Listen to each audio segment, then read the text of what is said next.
Are you suggesting you think the Biden administration, which was responsible for Trump's security, allowed this to happen? It's not outside the realm of possibility. It's just not. And the people who were in charge of protecting Donald Trump's life have not answered the questions. They haven't been held to account. It's pretty obvious they never will be. It does feel like there's no recourse. Like they can just murder a guy or allow his murder, and the rest of us just have to sit there and be like, yeah, that's kind of how it goes. Like that's not the country you want to live in at all. That's not the country it was 5 years ago. What is this? What is this is actually a really great way to put that. Where are we now? Joining me now, my friend Jack Posobiec, author of the book Unhuman, some really wonderful communist history in that book. Highly, highly recommended. Jack, well, Kim Cheadle resigns. I'm sure she's going to nance her way into some sweetheart corporate America deal, making $500,000 a year. So it's not as if she's going to have any kind of accountability at all. But what kind of country do we have now, Jack? Well, Jesse, it's very clear, and anyone, like with a brain or who has the ability to read words on paper, that you would understand that something has gone very, very wrong and awry in our country. Let's just take the events beyond the assassination attempt and look at the fact that just 8 days later, the Democrat Party and their leaders decided that the President of the United States shouldn't be the nominee anymore.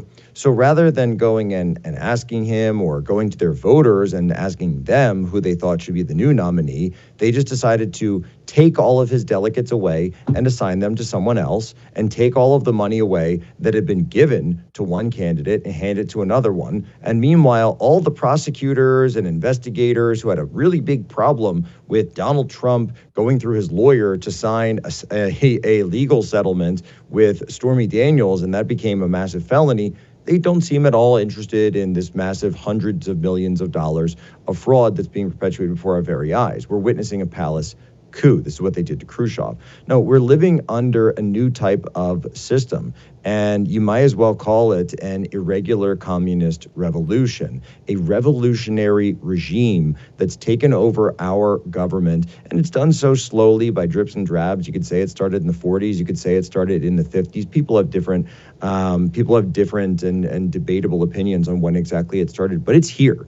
It's here now. People like Senator Joseph McCarthy were ringing the bell all the way back in the 1950s that this was coming. It started in the State Department. It moved on administration to administration, institution after institution, and slowly crept its way. Walt Disney warned us that they were creeping up through Hollywood, getting in through the labor unions, et cetera, et cetera. And now we're living under it. This is the system under which we live. It is cultural Marxism, a cultural Marxist neo-Bolshevik regime.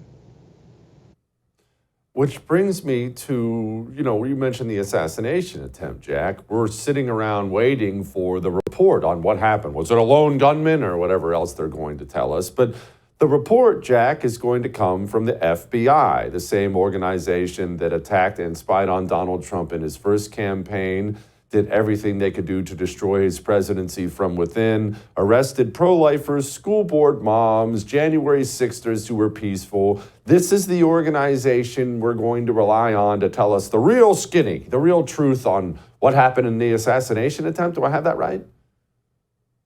Exactly. So the people, by the way, who even FBI Director Wray, the same guy, just had to admit yesterday that his own employees were expressing publicly the opinion that they wish that the assassin hadn't missed, that these are the type of people that are going to be conducting the investigation into all of it. And yeah, we should totally trust them and totally trust their findings. By the way, the same situation where, where are the press conferences? Where are the crime scene investigators that are telling us what's going on?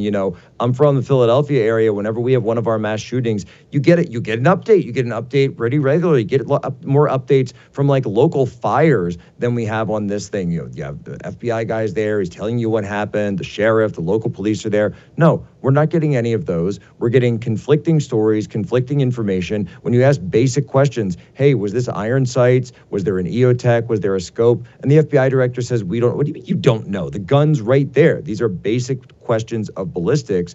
Was the gun there, the only one that fired? There were 8 shell casings. Great. So can you confirm that there were only 8 shots fired? Couldn't give you an answer. Again, these are very basic questions that they're not asking, they're not giving us the answers to. And more importantly, the questions about the massive gaping Swiss cheese holes in the security around the president have never once been given a cursory or satisfactory answer, I think, to anyone. Where you've got 5'3" women that are attempting to block bullets from a 6'3" former president and presidential candidate. Well, I'm sorry to all the girl bosses out there, but physics are physics. And if you're 5'3", you're not going to be able to do much of protection to him at all because he's a foot taller than you.